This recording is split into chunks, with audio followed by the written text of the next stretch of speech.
say about it. What happens when the next Democratic president, just decides, we're going to call it the Obama Lincoln Memorial. We're just going to slap, Bill Clinton's name on, something, anything, arbitrarily. Are you guys going to be cool with that? So you're saying a Democrat would put Obama's name on a statue that isn't of him? That would make them look like the stupidest person that ever lived. Well, I'm glad you said that, because the Kennedy Center is literally a congressionally it's a building named, a congressionally named memorial. It's not a statue. It's not a statue, but it is a memorial to President John F. Kennedy.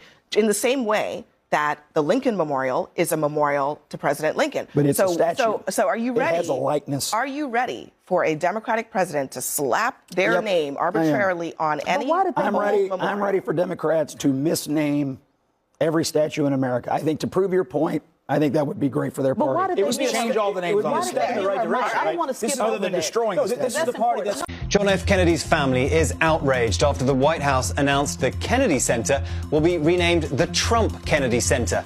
President Trump had fired board members, replaced them with hand-picked appointees, and installed himself as chairman.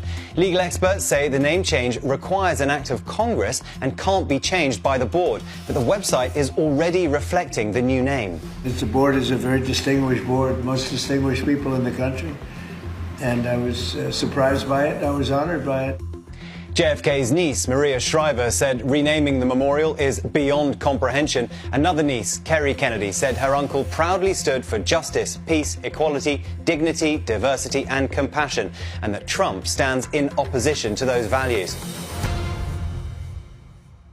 Trump's name was added to the Kennedy Center, but the name change had nothing to do with Trump himself. Kennedy Center Board, not Trump, voted to rename it the Donald J. Trump and John F. Kennedy Memorial Center for the Performing Arts. Did the name change? Yes. Did Trump have anything to do with it? No.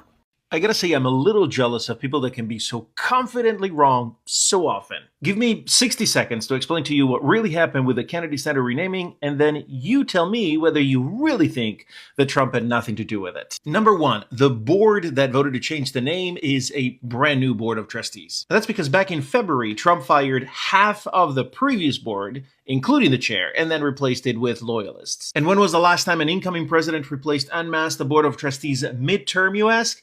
Never. It has never happened before. And after that, because he had fired the chairman of the board, Trump had to nominate a new chair. And do you know who he nominated? Himself. He nominated himself chairman of the board. Technically, it was the board itself that nominated him, but the truth is that he nominated himself. And do you know how we know? Because he said it to us in a social media post just days before. And do you know when the last time was that a sitting president nominated himself to be the chair of the Kennedy Center's Board of Trustees? Never. Once again, that too has never happened before. Then our proudly unaware friend here goes on to tell us that Trump rescued the center from financial ruin. But for something to be financially rescued, something has to be in bad financial shape. And if our friend here had done any research at all, instead of just regurgitating memes she sees online, she'd know that the Kennedy Center had been doing financially very, very well. Because even after you remove public funding, you would know that before COVID, the center was bringing in roughly $300 million a year, ending year after year in the black and growing its net assets to over $500 million in 2019. Oh, and by 2024, the Kennedy Center posted a surplus of more than $40 million, and its net assets grew to their largest position in the past 10 years. There was nothing to rescue other than Trump's bruised ego. And you would know all this if you were interested in facts instead of propaganda. The truth is that Trump wanted to change the name because that's how he claimed every history in his life, by cheating and rigging the system. So maybe next time you can take a couple of minutes and walk out of your bedroom before recording the video and get more accurate information.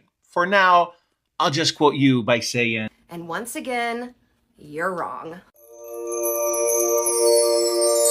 No one realized this, but the moment Trump tried to slap his name onto the Kennedy Center, Caroline Kennedy went straight for the throat. Strike one, public humiliation. Caroline took to social media and said it outright. Trump is not qualified to put his name on the Kennedy Center. This wasn't an honor. It was a desecration of JFK's historical legacy Wone statement, and she locked in the moral high ground. Strike two, the legal nuke. She immediately sent a formal legal letter warning if the name change goes through, the Kennedy family will withdraw all brand authorization for the Kennedy Center honors. And it didn't stop there. They would demand the return of every JFK-related artifact within 30 days. The so-called Trump Kennedy Center, instant joke. Strike 3, coordinated counterattack. Caroline joined forces with multiple Kennedy family members and cultural heritage protection organizations, stating clearly that federal law protects the name and independence of the Kennedy Center for the Performing Arts. This wasn't outrage. This was law history and institutions closing in at once the result. Trump's decision didn't just face backlash. It ran headfirst into real legal and administrative roadblocks.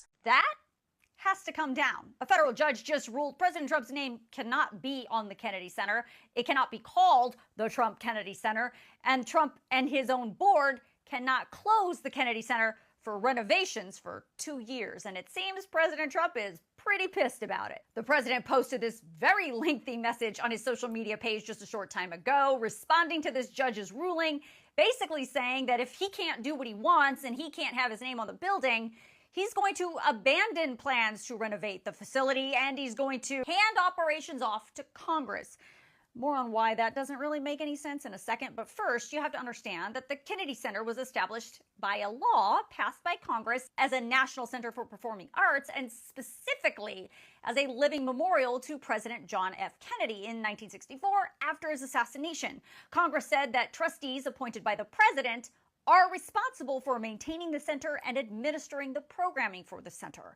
The Kennedy Center is funded not only by ticket sales and donations, but also funded with taxpayer money approved by Congress every single year. And in case you didn't know, when President Trump came into office, he replaced several Kennedy Center trustees and appointed himself as a trustee. And then his newly installed board named him the chairman of the board. And as chairman, Trump fired the Kennedy Center president. And then in December, the Trump-appointed board voted to rename the facility the Trump Kennedy Center. And the lettering went up on the facility the very next day. Then in February of this year, as ticket sales started to slump, President Trump said that the Kennedy Center would close for 2 years because of a massive renovation he was now planning. 6 weeks later, his board approved that closure. But today, in this 94-page ruling, the judge used the existing law to determine that Trump cannot put his name on the building because the Kennedy Center's organic statute makes it crystal clear that the center is to be named for President Kennedy, and it cannot bear any other formal name or public memorial based on the board's unilateral say-so. Congress gave the Kennedy Center its name, and only Congress can change it.